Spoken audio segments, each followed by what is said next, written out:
everyone. My name is Tu, but you can just call me Kyla, and I'm from Myanmar, which is a part of Asian countries.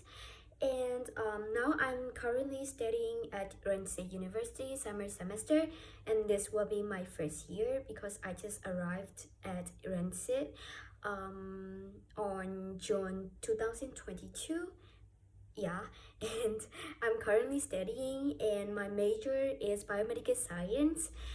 And when I first arrived to this university, I have a lot of difficulties, but that's okay. I can handle it.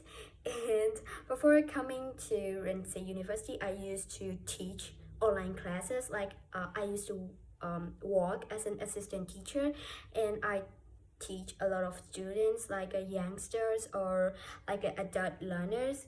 So anyway, yeah, I'm looking forward to help the other students to develop English skills, and I'm looking forward to be the part of our RIC language center. And I think that's all, and my age is 19, and I'm really looking forward to be the part of RIC language center. So thank you and bye bye.